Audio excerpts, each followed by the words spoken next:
A paz de Cristo, mais uma vez, meus irmãos, tudo bem? Nos nossos últimos videoaulas, nós falamos sobre a introdução ao livro ao Pentateuco. Nós vamos dar continuidade agora e vamos falar sobre o livro de Êxodo. Falamos sobre o livro de Moisés, de Gênesis, que Moisés escreveu, sobre a criação, a revelação de Deus. Então, antes de começarmos mais uma vez, sou o professor Diógenes. Estou dando aqui aula para vocês do Antigo Testamento 1 e mais especificamente o Pentateuco, os 5 primeiros livros da Bíblia, os quais são Gênesis, Êxodo, Levítico, Números e Deuteronômio. É esses livros do qual nós estamos estudando e que nós vamos falar hoje, agora, sobre o Êxodo, o livro de Êxodo. Esse livro rico, tem tantas lições espirituais para nós entendermos ali a graça de Deus, e toda a Bíblia ela tem um único objetivo, ela aponta para Cristo, ela produz Cristo, ela nos informa sobre Cristo, ela nos leva até a Cristo. Esse é o objetivo de toda a Escritura. Então, Deus Pai é o autor da Bíblia, Deus Filho é o tema, o assunto principal da Bíblia, Deus Espírito Santo é o intérprete por excelente da Bíblia, que nos faz entender a sua revelação, essa que foi inspirada por ele, pelo Espírito Santo de Deus.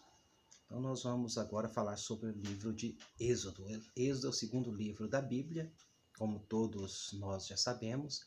Essa palavra Êxodo é uma palavra grega que veio da Septuaginta, como eu falei para vocês, a versão dos 70, e significa saída. Saída de quê? Porque quando nós vamos olhar anteriormente em Gênesis, quando nós vemos Jacó lá em Gênesis com seus 12 filhos, nós vemos o sonho de José, conhecido como José do Egito, e ali o seu José teve aquele sonho e ele foi vendido pelos seus irmãos, né, assim covardemente, e foi vendido pelos ismaelitas. E os ismaelitas passaram pelo Egito e vendeu ele lá no Egito para um homem chamado Potifar, um homem de influência dentro do reino do Egito, e ele passou ali a cuidar da casa, dos negócios de Potifar. A mulher de Potifar começou a se insinuar para ele, ele correu e ela armou, como nós sabemos, várias escrituras, uma maneira de condená-lo, e ele foi jogado ali na prisão. Sempre as injustiças então acontecendo por ele. Deus usou ele para interpretar os sonhos daqueles, tanto do padeiro que estava ali como do copeiro, e nós vamos ver que um morreu e o outro viveu restituído, e depois interpretou o sonho de Faraó, e a partir desse momento ele foi posto como governador em todo o Egito que era a nação mais potente do mundo da época, a mais avançada na tecnologia da época, da ciência, da aritmética, da escrita. E nós vamos ver que a partir dele, ele levou toda a sua família, perdoou seus irmãos, levou seu pai. Então a nação de Israel começa ali na terra de Gósen, uma terra ali da parte do Egito, onde que eles criavam ovelhas, seus gados, e eles ficaram ali e permaneceu no Egito por esses 400 anos, só porque passou outras gerações, veio outro faraó que já não conhecia mais José, que já não se importava mais com a história, e passou a fazer desse povo escravo, e esse povo fica escravizado por séculos ali no Egito. E nós vemos que Moisés, agora já no livro de Êxodo, onde nós vamos dar que significa saída, o faraó, o rei do Egito, deu um edito, deu uma ordem que toda criança de sexo masculino deveria ser morta, e somente as meninas poderiam viver. Esse foi o edito.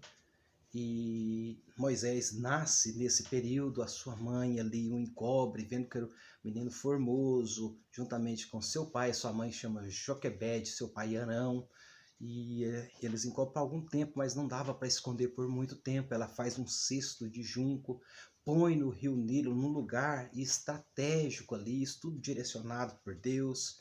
A sua irmã Miriam fica ali olhando, e veio a filha de Faraó com as suas donzelas banhar naquele lugar onde que era costume delas se banhar ali no rio Nilo, e viu aquele cesto de junco e mandou uma das suas servas olhar, e quando ela foi olhar, ela falou: olha, é uma criança dos hebreus. O porquê que ela conhecia que esse menino, essa criança era dos hebreus? Por causa dos panos, né? Os panos eram do povo hebreu, né? O que estava envolto naquele menino. Então aquela cultura hebreia estava muito ali presente da maneira que aquele menino estava. E a filha de Faraó o amou, aquele menino, desde o primeiro momento. E a sua irmã Miriam se faz, olha, falou: olha, eu conheço uma mulher que pode cuidar desse menino e pode ali amamentá-lo, e talvez ela tivesse, a filha de Faraó talvez podia estar pensando que o filho dela foi um dos que morreram, né, que não sabia que era Moisés, pelo edito do seu pai. Ela falou: então leva lá para essa mulher, fala para ela cuidar até ele ficar desmamado, e ainda eu vou dar o salário para ela. E nós vemos aí a graça de Deus superabundando, e Moisés foi levado de volta para sua mãe, Joquebede, e ela a criou até desmamá-lo. A partir dela desmamá-lo, talvez ali com seus 2 anos de idade, ele já foi levado ali para a corte, para o palácio do Egito, e ali ele foi criado como um Egito, e consequentemente, por ser filho ali de uma princesa, também descendente ao trono, né, já estava pretendente ao trono, e foi criado ali e formado em toda a ciência do Egito. Nós vemos isso, você pode ler em Atos, no capítulo 7, versículo 21 e 22, vai falar que Moisés, né, era um homem poderoso em palavras e formado em toda a ciência do Egito, um homem altamente culto, né, a maior cultura da época do Egito, e foi formado em toda essa ciência.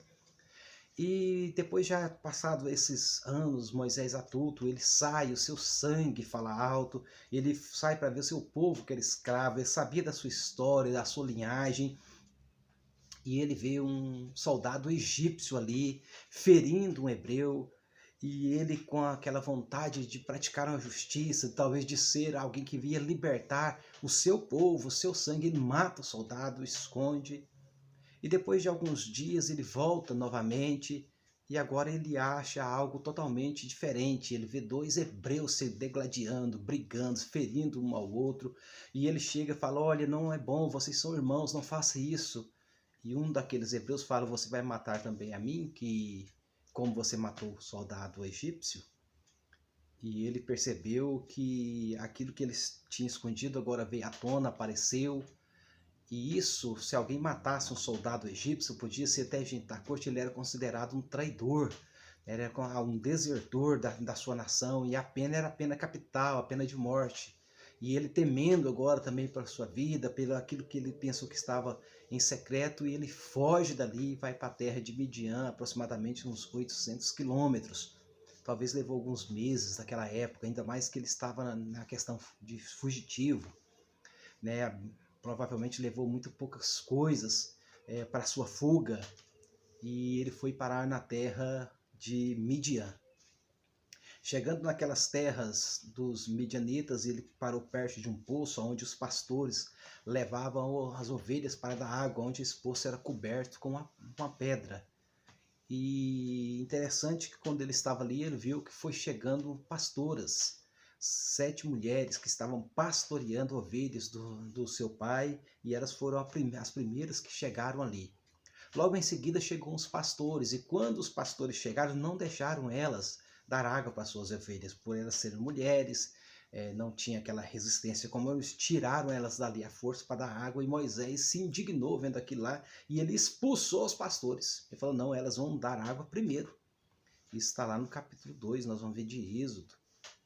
Ela vai dar água primeiro aqui para as suas, pois elas chegaram primeiro. E ele abre, tira a pedra e dá água, e elas dão água de beber ao seu rebanho, e elas só voltavam à noite por os homens deixarem elas ser as últimas. E nesse dia elas chegam ainda muito cedo, ainda ao dia. E o seu pai, chamado Jetro, estranhou a chegada e perguntou: vocês voltaram cedo hoje? E elas contaram uma história e falaram: um homem egípcio nos protegeu. Viu? Lembra que no princípio ele foi conhecido como o menino dos hebreus. Agora já no capítulo 2 ele é tido como ali um homem egípcio. Ele já não era conhecido mais como hebreu. Suas vestes, a sua maneira era do egípcio. E seu pai fala: mas vocês não chamaram esse homem, essa distância que eles têm. Jetro conhecia a distância que era de Midian para o Egito. Voltem lá, chame esse homem para vir comer pão. Provavelmente ele quer, ele chama. E Jetro gosta muito de Moisés, né? Viu que era um homem culto, um homem de respeito, um egípcio muito bem estruturado. E Moisés se instala ali, mora ali e também casa com uma das suas filhas, chamada Zípora. Forma uma família ali, tem 2 filhos e forma ali uma família. E ele passa agora a não ser mais um descendente real, não alguém importante da corte, mas passa a ser um pastor de ovelhas nos campos e pastoreando ovelhas que nem eram suas, eram ovelhas agora do seu sogro. E ele passa a pastorear essa ovelha, a andar ali com essas ovelhas, dando agora. Moisés já não era conhecido como um hebreu mais, como ele foi quando criança achado no cesto de junco. Ele não era conhecido mais agora como um homem egípcio, quando as filhas de Jetro viram. Agora ele era conhecido como mais um midianita. Deus formando, Deus levando Moisés em vários estágios da sua vida, mostrando que ele está sob o controle de todas as coisas. E nisso nós vamos ver ali a glória de Deus. E Moisés passa 40 anos ali. 40 anos passou no Egito, mais 40 anos ali ele passa pastoreando ali para o seu sogro Jetro. E um dos montes que ele estava pastoreando próximo ali, ele olha e vê uma sarça que estava em chamas. Mas ele observou e conhecia muito bem, era de costume pôr fogo em arbustos e logo o fogo consome tudo, como nós vamos ver. Pouco tempo nós sabemos nós somos aqui do Centro-Oeste, sabemos como as queimadas, né, nos bosques, aqui devora tudo, né, quando vai num lote baldio ou chega mesmo nas nossas matas, como uma catástrofe, né, onde que o fogo passa. E ele percebeu que aquele fogo não consumia a sarça. E ele vai chegando ali perto, e quando ele chega perto, uma voz brada daquele fogo e chama ele pelo nome: Moisés.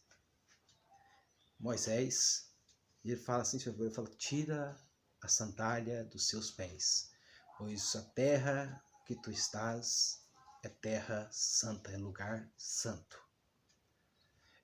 Quero dar uma parada aqui para vocês entender o porquê que Deus manda Moisés tirar a sandália e o porquê que aquele lugar é uma terra santa.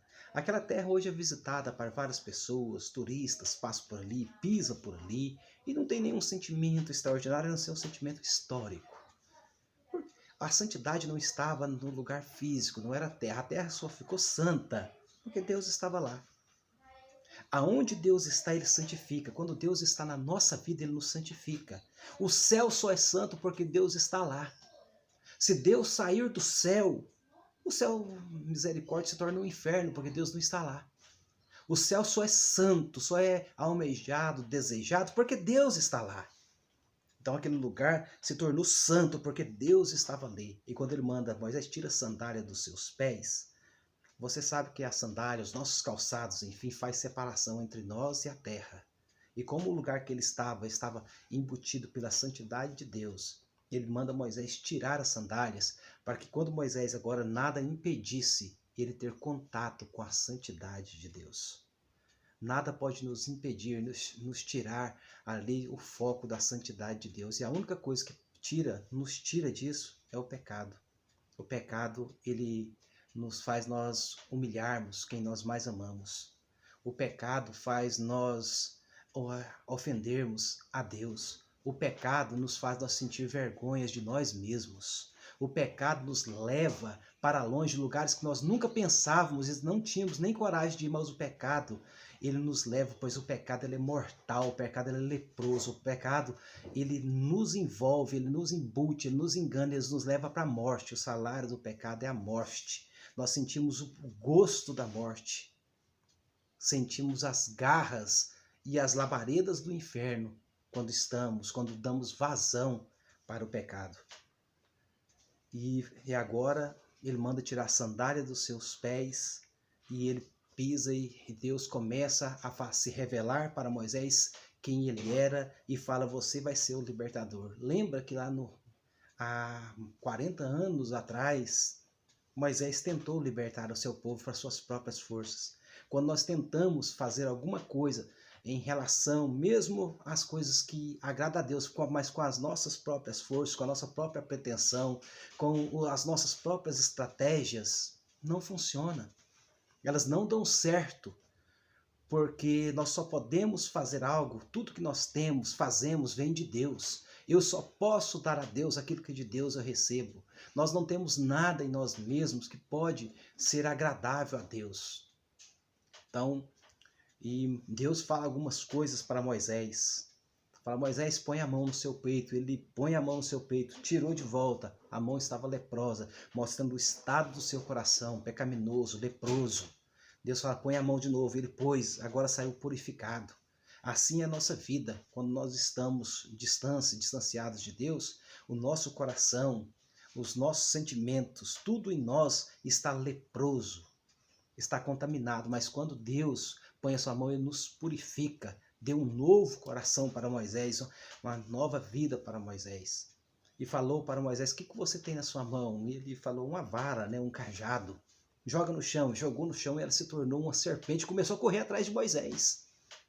Nós vamos ver isso lá no capítulo 3. A diz, começou a correr atrás de Moisés. Deus falou: pega na cauda. Quando ele pega, era a vara, mas não era a serpente. O que Deus estava ensinando para Moisés ali? Que nós, fora da mão dele, nós só destilamos morte, porque o salário do pecado é a morte. Mas nas mãos deles, nós somos instrumentos de autoridade, como o cajado se tornou um instrumento de autoridade nas mãos de Moisés. Moisés, nas mãos de Deus, agora se tornaria um instrumento ali de autoridade, de voz de Deus, de boca de Deus. Então, tudo isso que nós estamos vendo, nós vamos ver essas riquezas no livro de Êxodo. Deus fala: agora vai lá e vai tirar o meu povo lá do Egito. E Moisés, ele se vê incapaz, ele se vê ineficiente, ele se vê incapacitado, impossibilitado. Ele, talvez, a Bíblia não relata isso, mas escrituristicamente nós podemos voltar. Ele que tinha toda a proeminência dentro do reino, ele não conseguiu. E agora, sendo um midianita, alguém desconhecido, um anônimo. Mas Deus fala algo que faz toda a diferença. Quando Deus dá essa ordem para Moisés, que Moisés fala que ele não era ninguém, que ele não tinha nada, eu quero falar que Deus falou que não precisava de Moisés. Deus nunca falou isso. Deus nunca passou a mão e falou: não, Moisés, se você não for, não tem ninguém. Também Deus não falou isso. Quando Moisés falou que ele não era nada, Deus deixou ele pensar: realmente, continua não sendo nada. E é dessa maneira: Deus não precisa de mim, Deus não precisa de você. Realmente nós não somos nada. Às vezes nós temos falar para as pessoas: Deus precisa de você. Não, Deus não precisa de mim. Deus também não precisa de você. Quando Deus nos usa, Ele nos usa graciosamente. É graça, é privilégio. Ele nos dá o privilégio de servi-lo. Ele nos dá o privilégio de fazer algo para Ele. Não porque Ele precisa. Ele criou o mundo com a sua palavra. Ele criou o universo com a sua palavra. Basta Ele falar e tudo se acontece. Basta Ele falar e um morto ressuscita, como ressuscitou Lázaro, já sepultado. Então Deus não precisa nem de mim, nem de você, mas Ele usa graciosamente. Mas Deus faz uma promessa para Moisés que faz toda a diferença. Ele falou: vai, que eu sou contigo.